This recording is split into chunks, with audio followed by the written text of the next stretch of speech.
What's going on, beautiful people? It's your boy, C-Dub, aka Whit, coming at you guys. Hey, I am on my way to my mentor, Glenn's house, because your boy is going to be fixing his very own tubeless tires. So, of course, what the plan of action for today is to try to rotate my tires and pump up one of them with a regular standard pump, seen right there. And the second one is going to be using a pneumatic pump, or one specifically for airing up tubeless tires. Sit back, relax, and enjoy another grand video from your boy, C-Dub, aka Whit. Peace.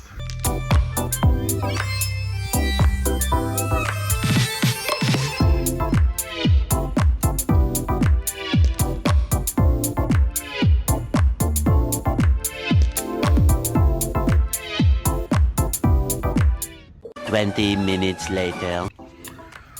All right, road runners, so we have made it to Glenn's house, and now I'm just gonna get everything out the back of the van, and he just opened up the garage for me. So he's he's up there. He's back up that way up there. So yeah, so I'm gonna get everything out the van. There he is. That boy look good. Look at Glenn. That boy look good.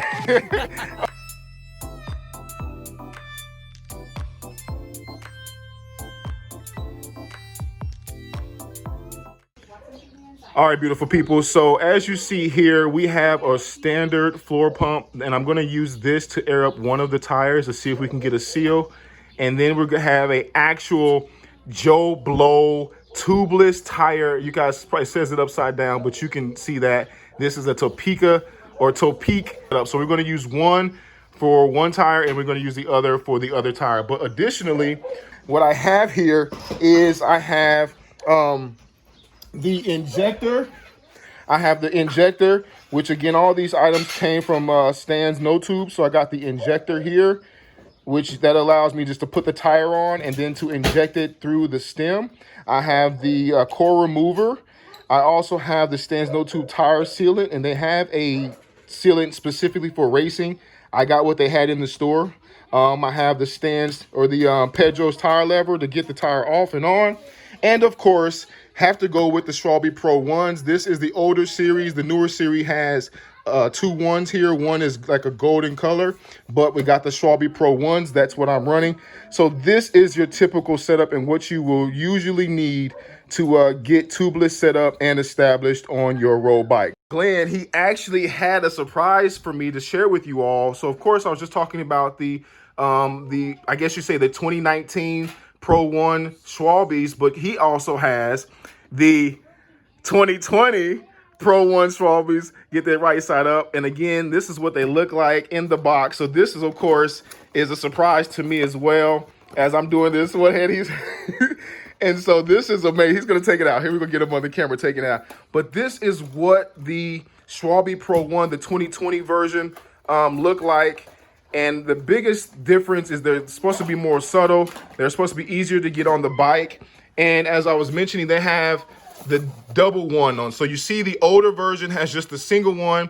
The newer version has the double one here. And of course, because he has the golden sidewall or the tan sidewall, as some of you will call it, both of these ones are actually blacked out. But if you get the all black, one of these ones will be a gold color. So it's kind of cool to see that new of the Schwalbe Pro 1s, the 2020 version.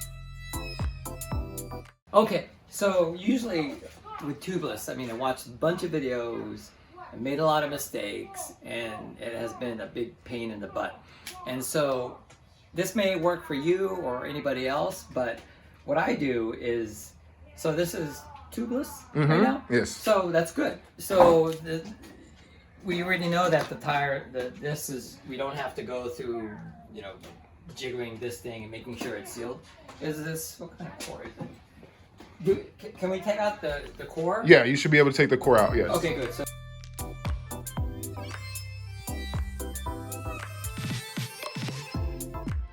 don't really see what the aftermath is. So right? this is what a dyno plug looks like. So that's the dyno plug being used. And that's, you see Glenn, he's cleaning it, but that's the dyno plug right there being utilized in the tire, and that's what it looks like. It sticks through, it comes through right here, and then it just plugs the hole on the back end. So you really can't see it right there, but it's there. But that's the inside. That's the dyno plug. And so, with a lot of this part's the easiest part because it's like the first phase. Right. Right. And Right. then the second phase is like, oh wait, hold on. Yeah. Okay, yeah. Do this.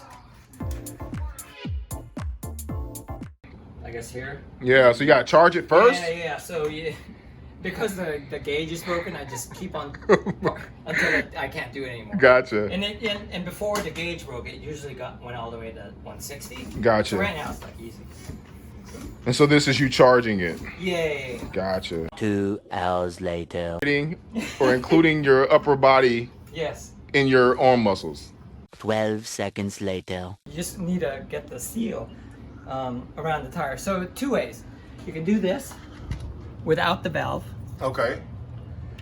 It may or may not work. And that's without the valve right now. Yeah. Understood. So what we need to do is to get that air, that massive amount of Yeah. air rush into the tire. Have you ever like pumped up a tubeless tire and it clicks, it makes that noise of snapping? Yes. Awesome. That means Yes. you're 1 second.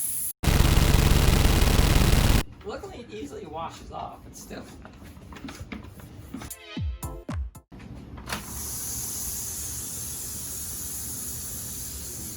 So now we're gonna just focus on getting the tires sealed. What my plan was to use the pneumatic pump to do one tire and then use a regular floor pump to do another tire. But of course we have to adapt and overcome, and so that's what we're gonna do. So right now, we're gonna just simply focus on getting the tires seated in the rim.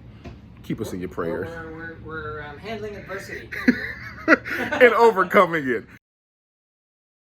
All right, beautiful people. So we have tried several times with the tubeless ready pump as well as my floor pump, and we were unsuccessful this time.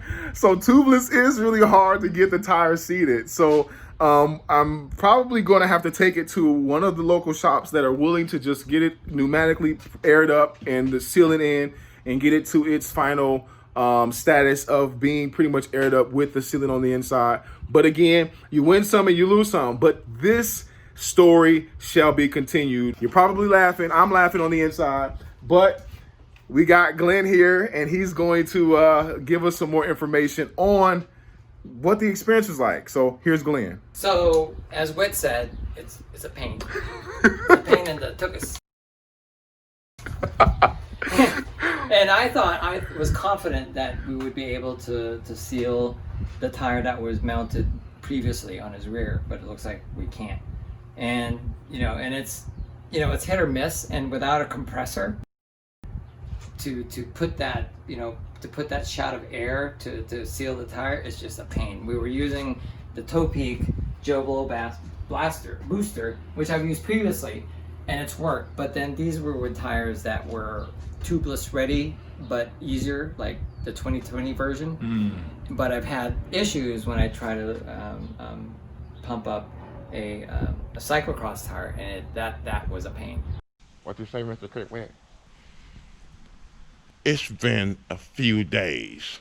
So what's up, Brody? So of course it's been a few days, as you guys just saw, since the last recording of this tubeless video. So I'm gonna be heading to a local bike shop, Holland's Bicycle Shop, because I need help. And I just want to bring you guys along for the journey, because as I've noticed, it's not as easy as I thought.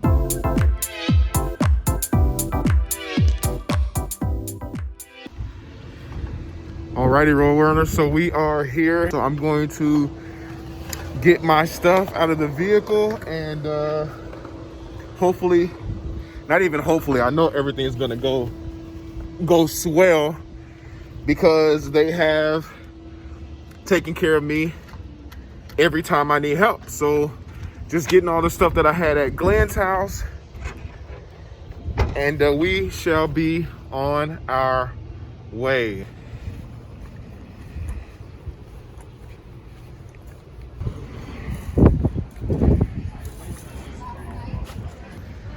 So as you all see, if you can hear me, there is a line outside of Holland. So yeah, this is gonna be very, very, very interesting. 20 minutes later. So we're here at Holland's and I have given my wheels to Justin. We got Bojack in the back here working. So I don't know how much footage I'm gonna get due to COVID, but you know what, we're gonna hang around as long as I can and maybe we can get the special pop. Hold on, here we go.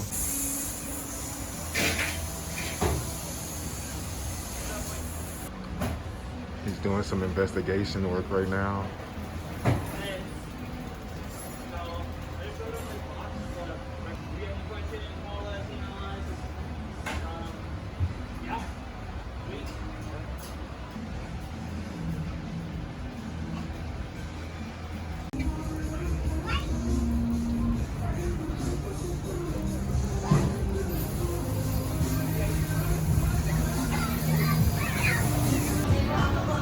So while waiting for my tires to get taken care of, why not go ahead and get a smoothie? So I got the thing called Oh Yes, and I'm excited about it. So hopefully they get my tires situated and we can Oh Yes ourselves on up out of here.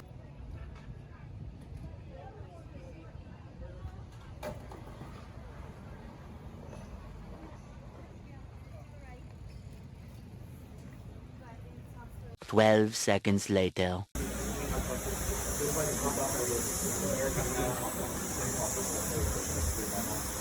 Alrighty, road runner, so the job is done and it was a pain. As you guys just saw, he had like 4 guys on it, and 2 things that Justin had told me about that I'll share with you guys momentarily.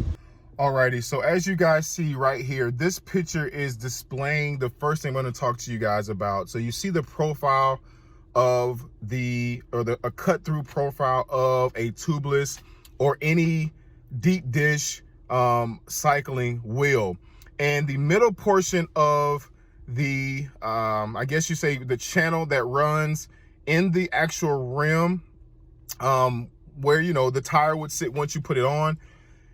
Justin was telling me that portion is a little bit lower than some of the other brands, and of course every brand is going to be a little bit different.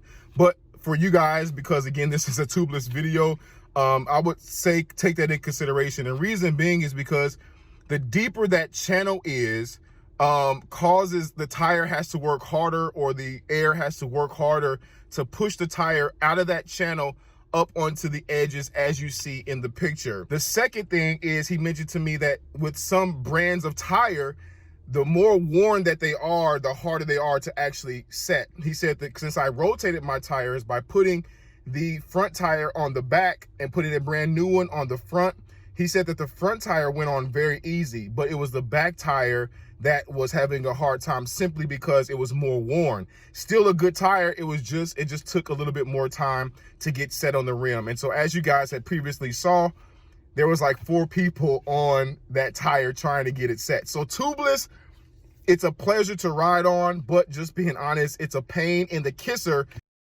to get set. So again, if some of you have tubeless, please leave your comments down below. If you're still clincher thinking about going tubeless, you kind of saw the struggles of tubeless. Those that are tubular, I don't know nothing about that. But hey, during this coronavirus time, you know, wanted to bring you guys something maybe different that you haven't seen before, and hopefully you enjoyed it. I thank each and every one of you for clicking this video. It's getting hot in the van, and so I ask that you guys will please comment, like, and subscribe. Share this video with your friends and family. On to the next one with your boy, C-Dub, aka Crit Whit. Peace.